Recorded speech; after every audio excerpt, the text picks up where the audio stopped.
Star Frontiers Alpha Dawn with RPG Grandma. So we're continuing on the races. We're going to cover the Vrusk and hopefully the Yazirians in this video. So the Vrusk. See the video there of the dude? He's going to show you mandibles. They're showing how their head looks, showing the arms rotate. They're giving you some important information here. All right. Physical appearance and structure. Vrusk look like large insects. 8 legs grow from their abdomen, 4 on each side. The torso is upright in the front of the abdomen. The torso is humanoid, with 2 arms connected at the shoulders. The head is above the shoulders. Vrusk's hands are circular pads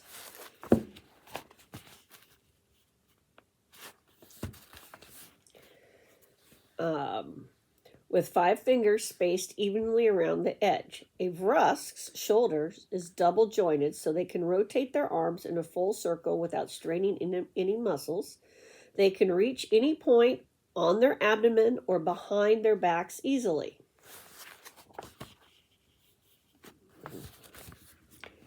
A Vrusk body is covered in a carapace, hard shell. This shell is jointed at the Vrusk's elbows, hips, knees, etc. The carapace protects the Vrusk from bruises, cuts, scratches, and other minor injuries.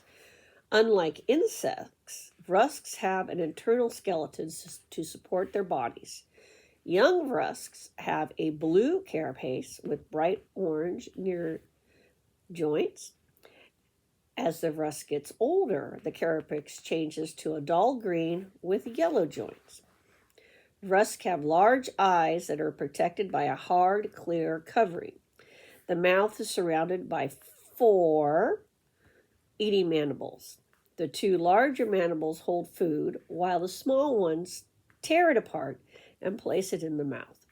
They are omnivores. Vrusk have lungs and breathe through many small nostrils under their abdomens. This arrangement makes it difficult for Vrusks to swim. In other words, they drown very easily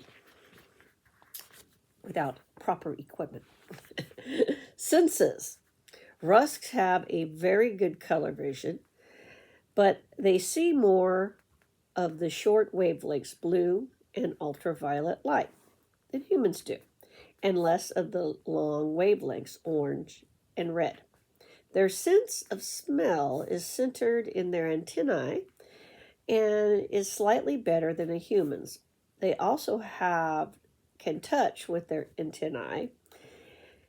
Their hearing is about the same as a human's. So right there you have some things you can play with description-wise as a referee. Speech. Vrusk speak by combining clicks produced by their mandibles and buzzes produced by a plate in their mouths. Again, with all the technology we have, you can have fun with this by creating audios, but you can also just do a lot of clicks and buzzing sounds yourself, and to make things difficult on other species trying to listen to what Vrusks are saying. Society and customs. Vrusk are hardworking and practical. Their society is organized around independent cooperations. To a Vrusk, the company he works for is his family and his nation. The company determines everything about a Vrusk's life: who he lives with, what his job is, where he travels, etc. Vrusk gives their company name before their personal name. Vrusk have 2 types of corporation: conglomerates and trade houses. Conglomerates, which I'm saying wrong, have business interests in many areas. A single conglomerate might have divisions that build computers, operate farms, train lawyers, and set up colonies. A Vrusk that works for a conglomerate usually works for only one division and might not even know what other divisions the company owns. Trade houses, which are more common in the frontier, specialize in one type of business. Because all Vrusks working for a trade house do the same work, trade houses usually work together. For example, a trade house that builds farming equipment would hire accountants from an accounting house to keep their financial records. Business between companies is regulated by laws that are so complex no one besides the Vrusk have ever fully understood them. You can have fun with this too as the referee. Vrusk also love beauty, harmony, and order. The goal of most Vrusk is to become wealthy, collect art, and live in peace.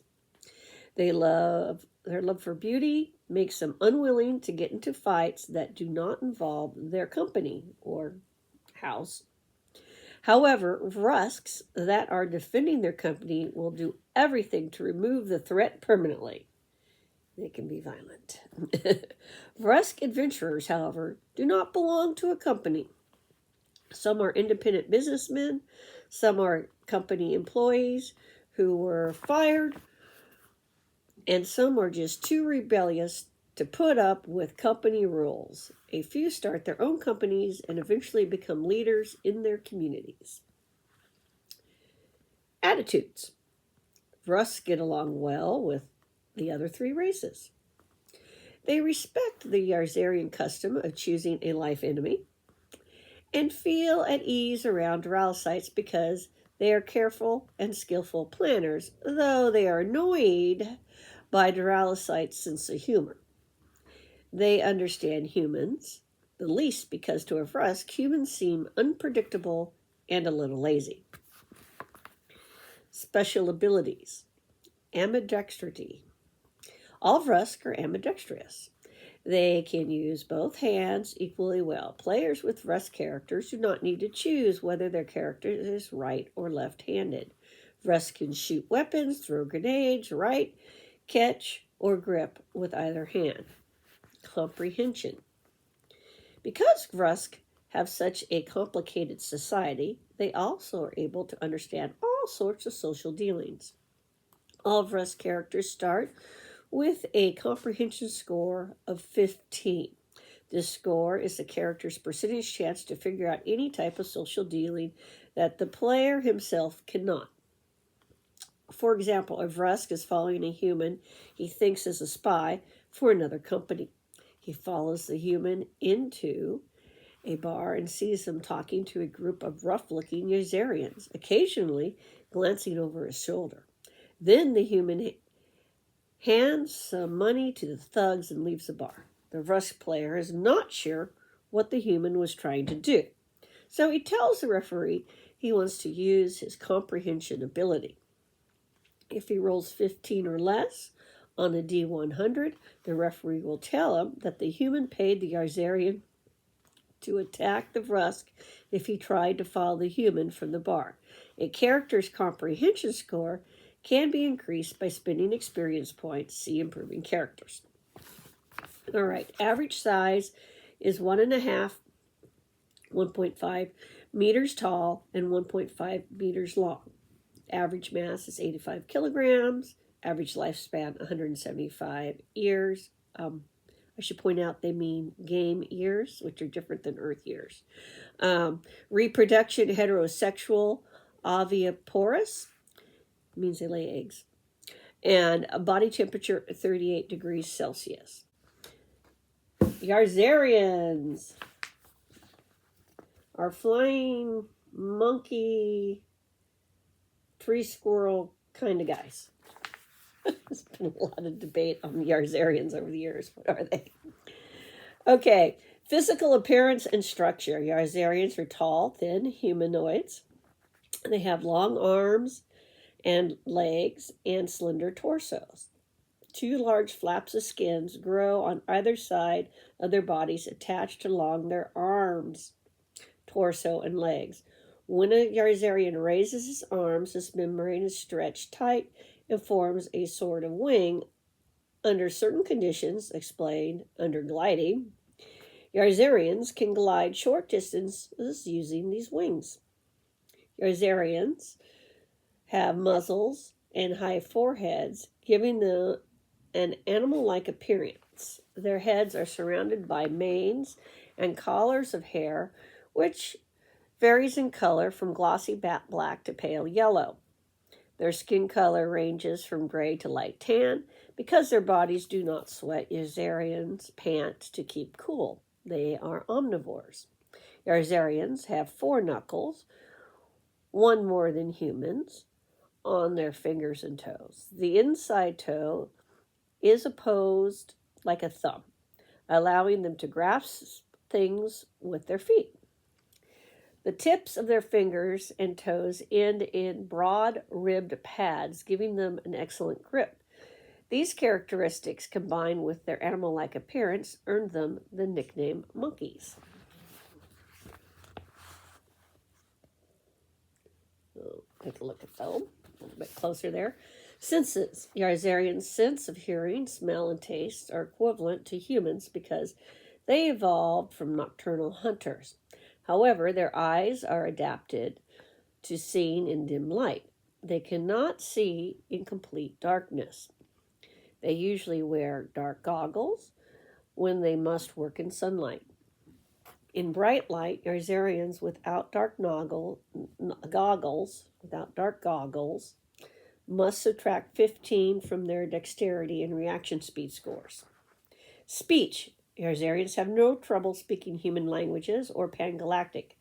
Their own language is a combination of human-type sounds and snarls and growls. The Yazirians' communities are divided into large, loosely organized clans. All the members of a clan are related to each other. In the past, clan ties were very strong. The clans had traditional enemies and allies, and they struggled constantly for power and land. Since the Yazirians moved into space, they have learned to cooperate more, and the clans have become less important. Despite this, Yazirians still have a reputation throughout the frontier as proud, fierce fighters. A custom Yazirians have kept intact is the selection of a life enemy. When a Yazirian chooses a life enemy, he dedicates his life to destroying, overcoming, or outdoing that enemy as completely as possible. In the past, a Yazirian would choose an enemy clan or clan member as his life enemy. But now the choice is much wider. A Yazirian science could name an incurable disease as his life enemy, or a Yazirian trader could choose a competing company. The scientist would try to find a cure for the disease. The trader would try to build up his own company so it is more powerful than his enemies, or even try to drive the other company out of business. A Yazirian gains honor by striving to defeat his enemy. Yazirians with powerful life enemies are respected and admired. A Yazirian that defeats his enemy does not need to choose another. But some Yazirians do. There is no set point in a Yazirian's life when he must choose a life enemy, and some Yazirians never choose one. A Yazirian that dies without having chosen a life enemy is considered unlucky. Typical Yazirian clothing is a large, brightly colored cape and tunic, a waistband, and 2 belts crossed over the chest. Dark goggles are worn in the daytime. Yazirians do not like shoes, but when necessary, they wear mitten-like shoes. Attitudes. In general, Yazirians like Vrusks and humans. They occasionally lose their patience with Duralicites because they are slow and would rather discuss ideas than act on them. Special abilities. Battle Rage. Yazirians train themselves to go berserk in battle. A berserk Yazirian gets a bonus of plus 20 to hit in a melee. Yazirian characters start with battle rage scores of 5 and a 5% chance to go berserk at the start of a battle. This chance can be increased by spending experience points, see improving characters, to raise the battle rage score. Battle rage lasts as long as the Yazirian keeps fighting. It ends when the Yazirian rests for 5 minutes. Gliding. Yazirian can glide short distances using the membranes along their sides. A Yazirian can glide 1 meter for every meter he is above ground when he starts.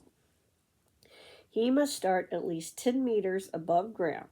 The maximum distance a Yazirian can glide depends on the gravity of the planet, as shown below. So we got a little chart. It says gravity on one side, max glide, meaning maximum range. So at 0.6 gravity, 150 meters. 0.7, 100 meters. 0.8, 50 meters. 0.9, 25 meters. 1 gravity, 10 meters. Your Yazirians cannot glide on planets with gravity below 0.6 or above 1. Now, could you, as the referee, add things like wind gusts and stuff? Of course, you could. But the basic is right there. All right. The next race is the Sathar. And that is the NPC race. But at one point, it was actually going to be a race that players could play. And at a later date, they introduce it under a different name and with some slightly different factoids in one of the Dragon magazines. But I'm going to cover the Sathar here because you got to know who the space orcs are, basically. And that's the Sathar. These guys. The worms. Everybody, we love the worms. The worms are very interesting. Sathar, physical appearance and structure. Sathar are long, worm-like creatures. Their bodies are divided into segments, like an earthworm's. They do not have a skeleton. Instead, they support their bodies hydrostatically by pumping liquid into the segments so they become hard. A shiny, clear slime coats their skin. Scientists believe they are warm-blooded. But no live specimen has ever been studied. Sathar's heads taper towards its mouth. There is a circular and ringed with teeth. Each of their 2 eyes has 2 pupils, 4 tentacles, 2 on each side of the body, are arranged about 1 meter below the head. The pair is slender and weak-looking and about 1 meter long. These end in 4 small finger-like structures. The second pair of tentacles is stronger, about 1.2 meters long. Both of these tentacles end in padded-like pad. The second pair is used for heavy lifting, while the smaller tentacles are used for fine work or for holding small weapons, or tools, obviously. A Sathar moves by slithering across the ground with the first meter of its body raised. They also can coil like a snake, raising 1.5 meters of their bodies from the ground. The color of the Sathar skin varies from yellow to brown. The tentacles are the same as the body, but with slight greenish tint. The underbelly is pale pink. A pattern of dots, speckles, and stripes decorates the back and head. These patterns are natural on some Sathar, but are tattoos on others. Some survivors of Sathar attacks have reported that Sathars are not affected by electrical shocks or dose grenades, but these reports have not been confirmed. Speech. Sathar's double pupils give it very wide angle vision. They can see objects in front of them on both sides at the same time. They smell with 2 pits in the front of their eyes. The sharpness of their senses, not known, but UPF biologists assume their hearing, smell, and taste are about the same as humans. They made up a little boo-boo here, because that's obviously the senses. Then it says senses.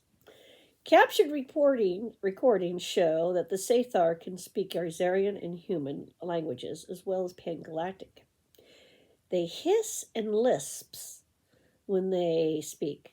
Their native language has never been translated. Society and customs. Almost nothing is known about Sathar society. They have tried to kill every alien creature they have met in the frontier, usually with alarming success.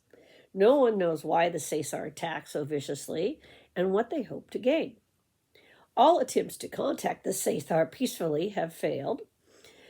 No Sathar has ever been captured alive because they kill themselves before they can be taken. In one case, an entire Sathar ship self-destructed to avoid being captured. Freeze fields have been applied to several dead Sathar in an attempt to have them revived, but biologists have not been able to find a revival technique that works on them. Scientists have proposed several theories based on reports from observers. The most widely accepted was written by Gutlask, a Vrusk sociologist. Gutlask's theory states that all Sathar belong to military units called cadres. The markings on the back of the Sathar's head identify its cadre. Each cadre trains its members as soldiers from the time they are born. Gutlask theorizes that Sathar attack alien worlds because their military society would fall apart if there was no enemy to fight. Readers are warned that this is only a theory. Until a Sathar is captured alive, their true motivation will not be known. Attitudes.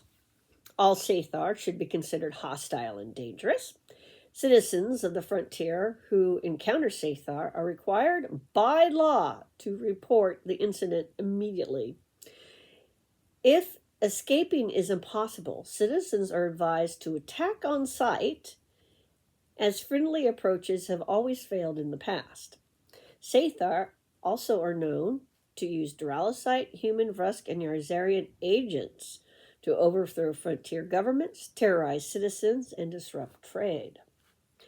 Like the Sathar themselves, these agents are extremely dangerous. Suspicious beings should be reported immediately. Citizens are discouraged from attacking Sathar agents, as most are trained and experienced killers. Classified information. The following information is secret and should not be given to players until they discover it in the course of the game. Hypnotism. A Sathar can hypnotize a character by talking to him in a non-combat situation. The character must make a logic check. If he fails, he is hypnotized. A hypnotized character will think that Sathar is his friend and will want to cooperate with it. He will see things the way the Sathar describes them.